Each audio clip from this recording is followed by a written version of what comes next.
Hey guys, Ross from Natural Aesthetics. This is what I'm currently looking like. Unfortunately, last week I had a bit of a chesty cough, so I was unable to do 6 sessions, managed 4 and carried 2 over to this week. So started off Monday with the third push day that I would usually do on Thursday.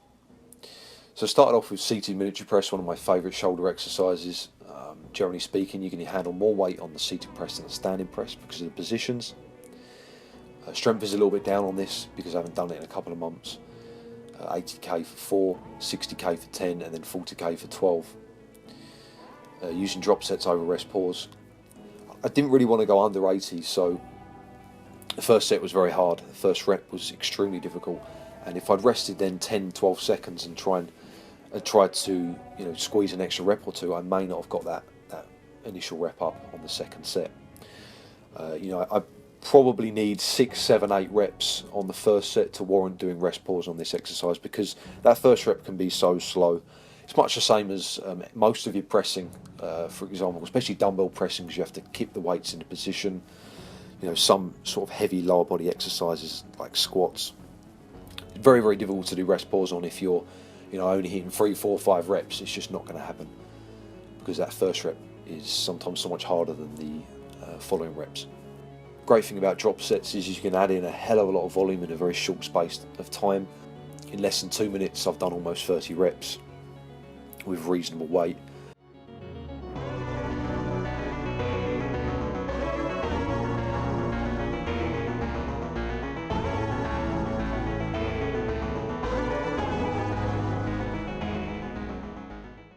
And moving on to pec deck, this is an exercise where I can rest pause, simply because the rep doesn't seem as taxing to start with. It doesn't feel like I'm breaking inertia, and doesn't seem to impact me as much, so I chose to do rest pause. To great effect, fantastic chest pump from this. Pretty heavy weight, but quite low reps indeed. Really felt this on the pecs.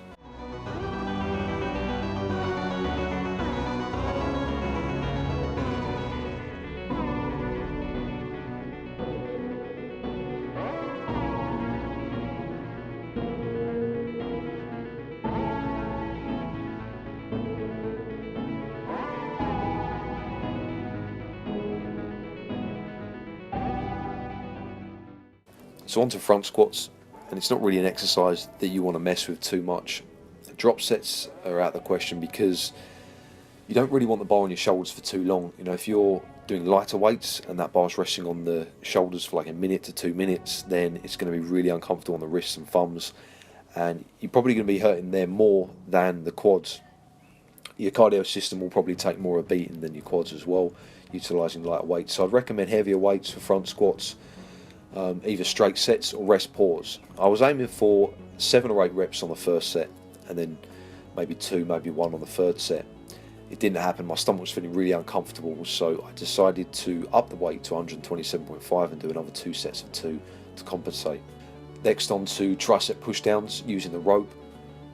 Not as comfortable with the rope as the bar. There's more discrepancy in your form. It's easier to push the elbows out a little bit more. It's easier to manipulate the wrist joint and take the tension away from the tricep. So I think it's best to use drop sets, if anything, on these, rather than rest pause. With the bar, however, I think rest pause is viable, because it's better suited to going heavier.